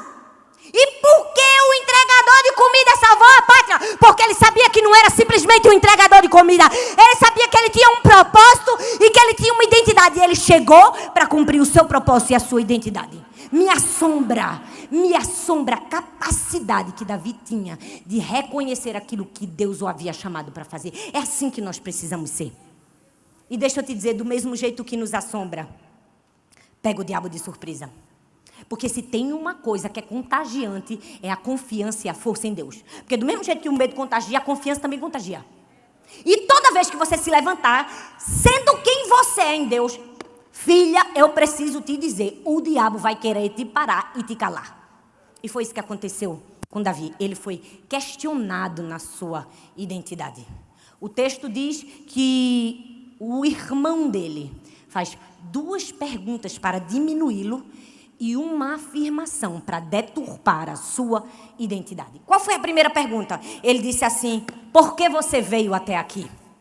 Era como se o próprio irmão estivesse dizendo, quem você pensa que é? Aqui não é o seu lugar.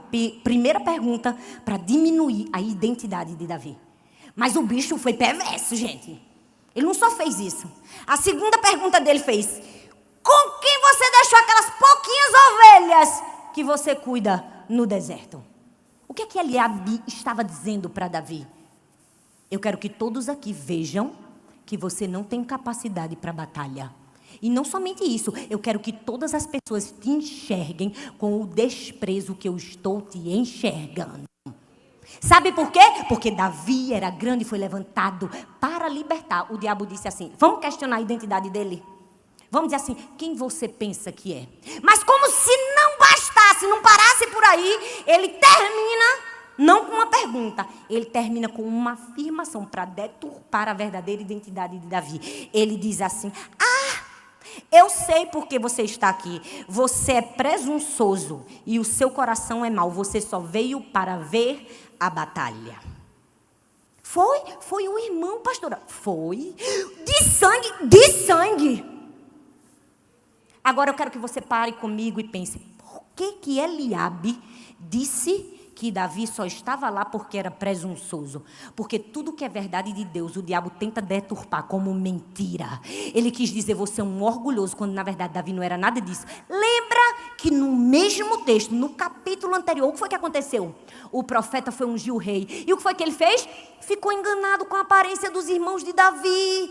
Achou que era o bonitão. Aí o que é que Deus diz no ouvido do profeta? Não.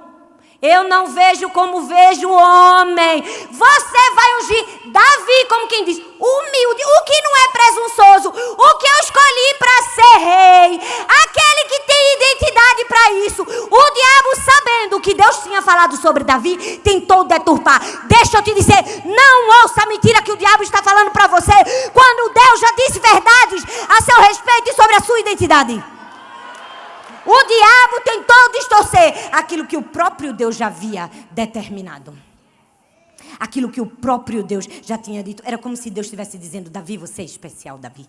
Eu não estou olhando pela sua aparência. Não estou olhando porque você é pequenininho, porque você é nordestino, ou porque você é uma mulher que tem nem 1,60 m.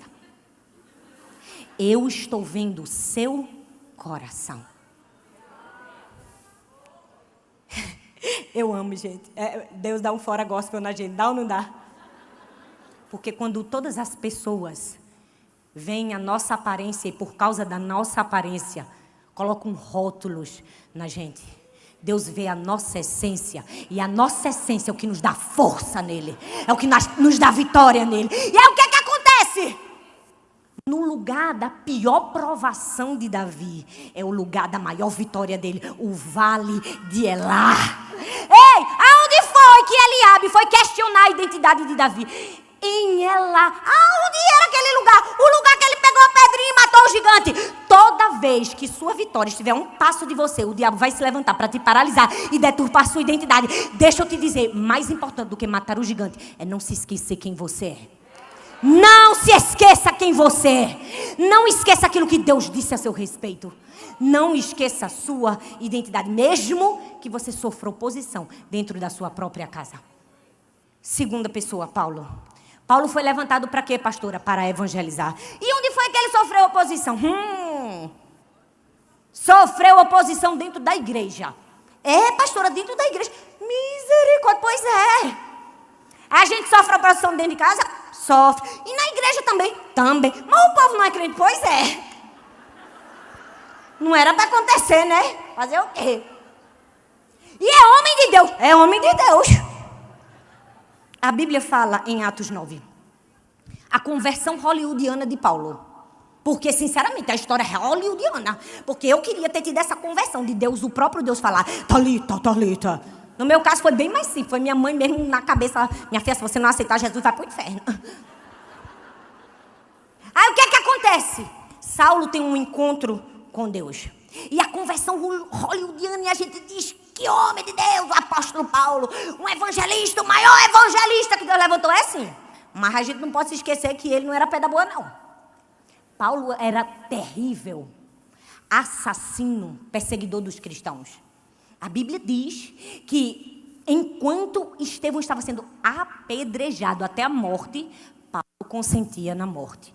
Minha gente, eu não preciso explicar o caráter e a personalidade de um ser humano que deixa o outro ser morto a pedrada e ainda por cima por um motivo religioso. Quem era Paulo? Maligno. Mas Deus transformou a sua identidade. E aí o que é que acontece?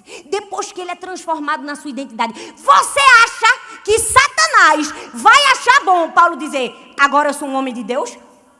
Ele vai tentar fazer o quê? Questionar a sua identidade. Quem ele usou para questionar a identidade de Paulo? Ananias. Ananias, pastor, assim, o homem de Deus, foi ele mesmo. Quando Deus disse assim, Ananias, você vai ali e você vai botar a mão na cabeça de um homem, para que ele volte a enxergar. O que foi que Ananias disse? Ele disse, Senhor, tem certeza? Ele disse assim, ó, eu tenho ouvido muita coisa desse homem. E todo o mal que ele tem feito aos santos em Jerusalém. Senhor, ele chegou aqui com autorização para matar todo mundo. O que era isso? Era o diabo questionando a identidade de Paulo. Era como se o diabo quisesse dizer assim para Paulo, volta que aqui não é teu lugar, porque você é um perseguidor. Mas Deus já havia transformado Paulo. Deus já havia transformado a sua essência. E por mais que na ótica humana fosse perdoável o que Ananias fez, porque justiça seja feita, o cabo era ruim. Por mais que fosse perdoável, eu preciso te dizer que a rejeição é algo terrível. Ninguém está preparado para a rejeição, não. A rejeição deturpa a nossa identidade. O que é que o diabo queria com isso? Jogar um espírito de rejeição no apóstolo Paulo, para que ele não conhecesse quem ele era, para que ele não fosse levantado com o seu propósito, e para que eu e você não estivéssemos aqui falando dele. Deixa eu te dizer uma coisa, Deus colocou um propósito na sua vida. E por causa do propósito que você tem, Ele te deu uma identidade única. Fique atento. O diabo vai se levantar. Pode usar alguém da sua casa ou alguém da igreja para mudar. Mas eu preciso te dizer, não escute. Porque o que o homem vê, Deus não vê. Deus não enxergou um Saulo, Ele enxergou um Paulo. Deus não enxergou um Pedro instável, Deus enxergou o pai da igreja. Deus não enxergou uma menina órfã, Ele enxergou uma rainha. E a maneira que Deus nos vê, é isso que importa. É isso que vale pra gente, é isso que vale pra mim e pra você. Não importa o seu passado, não importa o que você já fez. Quando Deus muda a tua identidade, filho, Satanás vai ter que correr. Sabe por quê? Porque de matador, perseguidor, você vai se transformar no maior evangelista de todos. Eu preciso te dizer, há um propósito de Deus para a sua vida. O diabo vai tentar deturpar a sua identidade. Não aceite. E por fim, eu queria falar de Jesus. O maior exemplo de todos. Foi levantado para quê? Foi levantado para salvar a humanidade. E sofreu oposição de quem? Do próprio Satanás. Eu estava meditando sobre Jesus e presta bastante atenção. Ele foi questionado na sua identidade. Nos momentos mais cruciais da vida dele. No início do ministério e no fim do ministério. Porque se teve uma coisa que Jesus foi questionado. Mas olha bem para mim, no começo do seu ministério, a Bíblia diz que ele estava se preparando, ele fez um jejum de 40 dias no deserto. Aí o que é que Satanás faz? Vai lá. Para quê? Para questionar a identidade de Jesus. E diz o quê? Diz o quê? Diz assim, se tu és o Filho de Deus, joga-te daqui. O diabo estava querendo interromper o ministério de Cristo, questionando a identidade dele. E ainda tem gente que acha que identidade é besteira. O diabo estava querendo interromper, porque ele faz isso. Todas as vezes que nós estamos começando a crescer em Deus, a fazer grandes coisas para Deus, a orar, a jejuar, a se propor, a ser usado, sutilmente ele vai tentar nos desafiar a fazer algo que aparentemente é inofensivo, mas pode nos levar à morte espiritual. Ele vai dizer, não, você é líder. Não precisa guardar o coração não do elogio, né? Fazer as coisas de graça, trabalhar sem nenhuma recompensa expressiva. Não, você já é importante demais para isso. O diabo vai tentar questionar a nossa identidade, porque ele sabe que quando o orgulho entra por uma porta, a presença de Deus sai por outra. E nós não somos nada sem a presença de Deus. Vulneráveis nós ficamos. Ele vai tentar a minha identidade e a sua, para dizer assim, você não é o Cristo? Mas não foi só no começo, no fim da história, quando Jesus fielmente já tinha cumprido o seu ministério, obedecido, quando Jesus estava lá, dando o fim da história melhor da humanidade, Satanás disse, vou jogar minha última cartada, vou dar minha última chance para ele perder. E o que é que ele faz? Ele questiona a identidade de Jesus.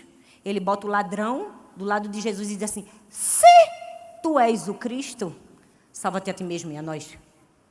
Você percebe que se Jesus não soubesse quem ele era, que se Jesus não tivesse consciência da sua identidade, onde eu e você estaríamos? Onde eu e você estaríamos? O plano de salvação da humanidade teria sido perdido se Jesus não tivesse aprendido a lição que eu e você precisamos entender, que quando a gente constrói e conhece bem a nossa identidade, a gente não precisa provar nada para ninguém, porque isso não vai nos paralisar, nem impedir o nosso destino profético. Se Jesus quisesse provar para os outros, ele disse, pois agora eu vou provar o meu poder. Eu e você estavam fritos. mas porque Jesus sabia quem ele era. Ele não precisava provar quem ele era. Você só precisa saber quem você é, e o próprio Pai te justifica. Pode vir oposição dentro de casa, pode vir dentro da família, pode vir o cão do inferno. Se Deus te chamou, Ele completa a obra. Você vira um Davi, mata um gigante, vira um Paulo, ganha pessoas para Jesus e termina com a redenção da humanidade como Jesus terminou. Por quê? Porque nós precisamos saber o Pai que temos e quem somos para cumprir o nosso propósito e sermos uma influência no mundo. Deus nos chamou para influenciar nossa casa, nossos filhos, nosso marido, nossas amigas, nossas vizinhas, as pessoas na nossa igreja. Nós não estamos aqui falando de visibilidade, de holofote. Nós estamos falando de pessoas que escolheram em várias áreas da vida. Porque aqui tem médica, tem pastora, tem cantora, tem influência, tem ativista social, tem de tudo. Para provar que não importa a profissão, a escolha que nós fizemos, se nós decidirmos acreditar no potencial que o próprio Deus depositou dentro de nós, a gente vai fazer grandes coisas para Ele. Eu preciso te dizer, saiba quem você é, celebre quem você é e viva a vida que Jesus pagou muito caro para conquistar por você. Eu quero terminar contando uma história. Gente, eu perco minha identidade, eu perco tudo que eu tenho. É uma luta, uma prova, Jesus está tratando comigo. E um dia eu estava viajando, perdi minha identidade. Eu pensei, sangue de Jesus tem poder, como eu vou voltar para casa? Porque a gente sabe que no avião, se perder a identidade, ele deixa você entrar? Não, mas meu nome é Thalita, ele não quer saber da tua cara. Ele disse, sai daqui. Ele quer ver o quê? Ele quer ver a sua identidade. Eu cheguei para a mulher, eu disse, moça, a senhora não está entendendo. Eu perdi minha identidade dentro do avião. Está lá na cadeira 3A, por favor, vai lá, em nome de Jesus, e acha. Eu tenho que voltar para casa, eu tenho 3 pirralhas. A mulher olhou para mim e fez, não dá. Eu disse, moça, por favor, pelo amor de Deus, em nome de Jesus, eu estava pregando o evangelho de Jesus. Ela disse, não dá. Eu saí desesperada, eu disse, meu Deus, o que é que eu vou fazer sem a minha identidade e eu não entro no avião? Aí Deus falou assim, bem no meu ouvido, Thalita, tem lugares que você só acessa quando você tem sua identidade. Tem lugares que você só vai acessar na sua vida quando você souber quem você é. Você veio aqui para dizer, eu tenho uma identidade. Foi meu pai que conquistou por mim. Ele pagou um alto preço. E mesmo que ninguém enxergue, Deus enxerga. Eu vou cumprir o meu chamado. Vou terminar. E vou dizer assim, ó, combati o bom combate. Completei a carreira e guardei a fé. No nome de Jesus. Amém? Quantas mulheres estão dispostas? Quantas mulheres estão dispostas a dizer sim para o Senhor? Deus, nós queremos dizer sim ao chamado que o Senhor conquistou para nós. Queremos ser mulheres que influenciam para o bem. Todas podemos influenciar para o bem. E nós estamos aqui para te dizer, usa-nos, nos ajude a enxergar o tesouro precioso que o Senhor colocou dentro de nós. Não para nossa vanglória, nem para nossa exaltação, mas para a tua glória e para que outras pessoas sejam impactadas com aquilo que o próprio Deus escolheu para que eu e cada uma das minhas irmãs fizéssemos. Nós queremos te dizer, estamos dispostos, Pai, a cumprir o chamado, a combater o bom combate, completar a carreira e guardar a fé no nome de Jesus. Amém, amém e amém. Amém? Glória a Deus. Quantas mulheres animadas nós temos aqui? Eu preciso te dizer que ainda não acabou. Você vai dizer, meu Deus, ainda não acabou. Não, filha, que Deus deixa o melhor para o fim. Presta bastante atenção, minha amiga ela vai cantar. Mas antes dela cantar, eu queria te falar o propósito de nós estarmos aqui. Ninguém está aqui para ver um bando de mulher bonita e maravilhosa dizer como, tão bem, a Helena já pregou, ninguém precisa repetir. Nós estamos aqui com o propósito de ajudarmos umas às outras. Gente, eu digo a vocês que esse projeto, ele é tão especial pelo propósito dele, mas se tem algo que me deixou mais feliz ainda e que me fez enxergar o que é de tão especial nele, é a unidade. Você nunca viu um negócio de juntar tanta mulher tão diferente num canto só. Vamos falar a verdade. Tem todas as igrejas, todas as denominações, todos os estilos. Tem cantora, tem apresentadora, tem influência, tem tudo. Tudo para compartilharmos com você aquilo que um dia nós aprendemos. E como foi que surgiu esse sonho que Deus sonhou? Eu estava numa conferência e eu ouvi uma palavra do pastor Rick Warren, um grande homem de Deus, líder da igreja Saddleback nos Estados Unidos. E ele estava compartilhando seu testemunho. Ele disse assim, que ele precisava de recursos para construir a igreja local, e era muito dinheiro, e ele conta toda a história. E que toda vez, pastor sabe o que é isso, né? Toda vez que ele precisava, ele ficava, Deus, toca no coração de fulano, pai, ele é milionário da igreja. Deus, fala com aquele que o Senhor deu dinheiro e aquela prova para conseguir fazer alguma coisa. Aí Deus disse assim para ele: eu não preciso fazer o que a gente imagina que precisa ser feito para fazer grandes coisas para Deus. Ele disse: Deus, eu quero ser o maior investidor do reino de Deus. Quando precisar de alguma coisa, eu não preciso nem falar na igreja. Eu mesmo vou ter tanto dinheiro que eu vou dar. Me dá uma ideia, Deus. Me dá uma estratégia. É o que foi que Deus deu a ele. Deu um livro chamado Uma Vida com Propósitos, o maior best-seller cristão do mundo. Traduzido para milhares de línguas. Com aquele dinheiro, o pastor Rick Warren não somente foi o maior dizimista da igreja dele e ofertante, eu preciso te dizer, ele trabalhou durante 28 anos na sua igreja local. 28 anos. Ele chamou o contador da igreja e disse assim: calcula o meu salário, desde o dia que eu cheguei aqui até hoje. O contador calculou. Quando terminou, ele fez: agora eu quero corrigido. O contador corrigiu. E com todo o dinheiro dos royalties que ele tinha recebido, ele devolveu tudo para o Senhor. Ele disse: fiz de graça para Deus. Eu não estou dizendo que o obreiro não é digno do seu salário, muito longe disso. Eu estou contando um testemunho que impactou minha vida. Quando ele disse assim: eu pedi a Deus a ideia e Deus me deu. Eu disse: o mesmo Deus dele é o meu, eu quero também. Na mesma hora eu digo: Deus, a ideia que o Senhor deu para Rick Warren, eu não sei o que o Senhor... Eu nunca tinha escrito nada, nem meu livro eu tinha escrito.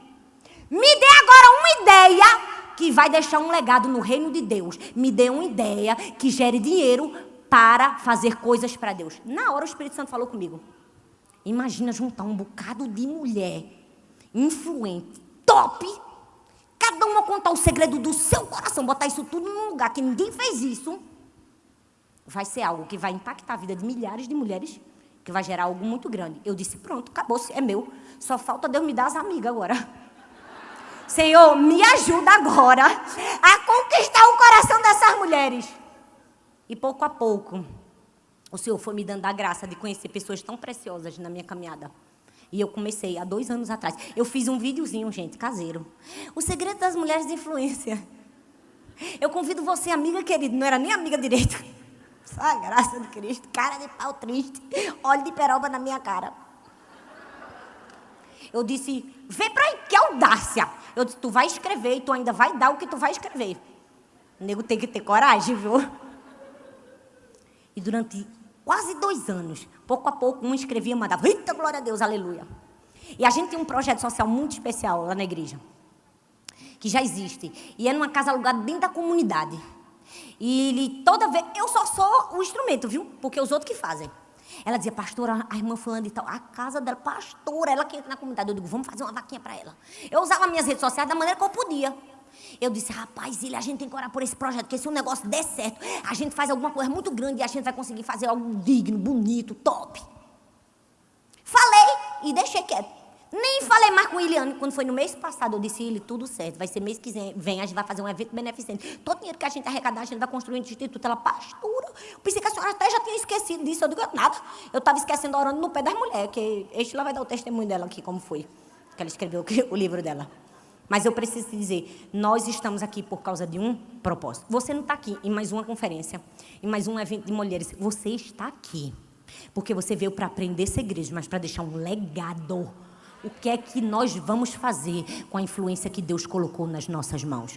Nós escolhemos tomar a decisão certa. Eu queria mostrar para você um vídeo que revela todo o propósito de todas nós estarmos aqui.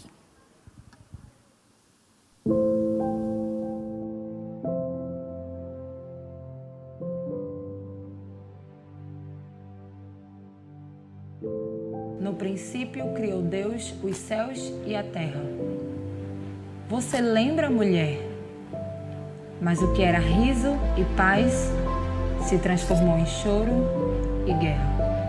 O que era fartura se transformou em escassez. E a terra está marcada por feridas. Ou melhor, nós estamos marcadas por feridas. A ferida da fome, a ferida da violência, a ferida do abandono. Será que Deus podia descer e nos ver como fez no Éden? Ou seremos invisíveis para sempre? Não, Ele não desceu como fez no Éden, mas enviou seus semelhantes. E por causa deles, nós temos esperança de novo. Veja, mulher, as feridas sendo curadas. Veja, mulher, você não é mais invisível. Você tentou tirar sua vida, Senhor? Eu tava passando fome. Tava faltando as coisas. Ele aregou comigo, tava faltando gás. Aí eu pedi à minha mãe, ele não teve paciência de esperar e ficou brigando comigo. Você nem pensou nas suas filhas? Não. O que eu queria que mudasse, né, no meu relacionamento era a ignorância dele e esse vício dele somente, de bater. Eu seria muito feliz, porque o resto eu acho que dava pra levar. Então você sofre violência doméstica. É. Há quanto tempo? Uns 2 anos, eu acho. A partir do momento, né, que eu conheci, né, essa família da Igreja do Amor, que eu só tenho só a agradecer mesmo a Deus mesmo. Que Deus sabe. Eu nunca mais passei fome.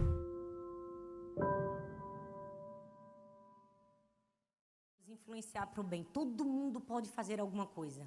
E o propósito de estarmos aqui é para que tudo que nós arrecadarmos seja para a construção do Instituto Identidade. Ele já existe, é uma casa alugada dentro da comunidade. A gente já tem grande parte do que vocês vão ver aqui. Mas nós queremos fazer com mais amor, com mais excelência, com honra ao Senhor. E por causa disso, eu quero agradecer demais a Roberta e Rúbia, que estão aqui, bem aqui na minha frente.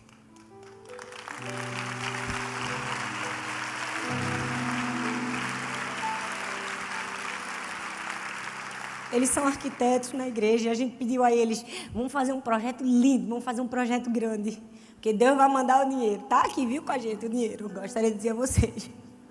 E eu quero que vocês conheçam o projeto agora do Instituto Identidade. Eu vou explicando para vocês.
Que às vezes uma pessoa não ganha numa cesta básica. E a gente restaura a dignidade de pessoas que estão precisando. Eu quero convidar a mim e a você a dar o seu melhor. Gente, vendendo todos os ingressos que nós vendemos, a gente consegue arrecadar mais ou menos 180 e tantos mil. Me corrijam depois se eu estiver errado.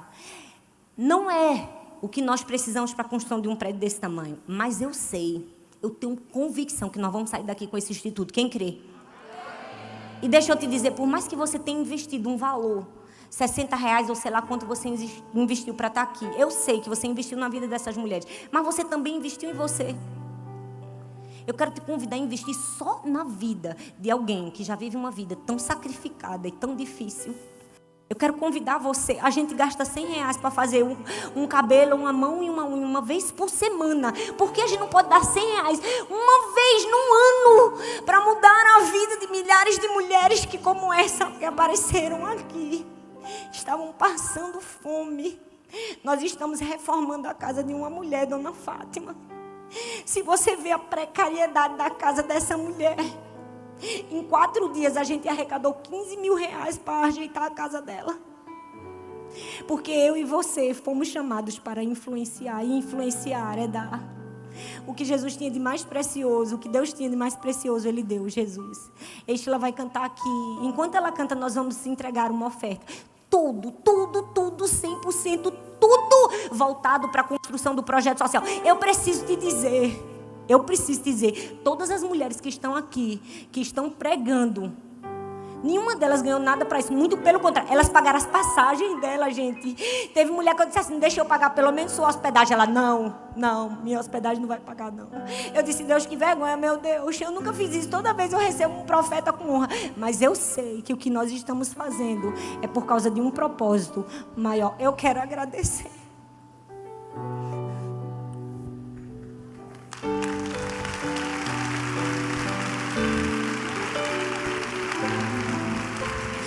De todo o meu coração, pelo coração de vocês. Meu Deus, eu já amava tanto vocês, eu já honrava, eu olhava, meu Deus, eu quero ser como essas mulheres. Mas esses dias eu aprendi a amar tão mais nos bastidores, nas conversas que eu tive de WhatsApp e nas palavras que eu recebi de encorajamento. Eu preciso dizer que todas as mulheres que estão aqui são mulheres de Deus. E que esse livro não é só algo lindo para a gente colocar na nossa casa, é um legado que a gente vai deixar.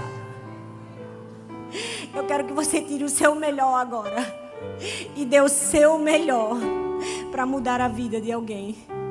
Se você quiser doar, aqui ó, nesse cartãozinho que fala do Instituto, tem um QR Code, você pode colocar aqui seu celular e fazer sua transferência, ou você pode doar com dinheiro, com cartão de crédito. Os voluntários aqui da Bíblica que vão passar agora e vão recolher, e eu tenho certeza que aquilo que Deus começou, Ele vai concluir, amém? Quantas estão dispostas a serem esse instrumento do Senhor, amém?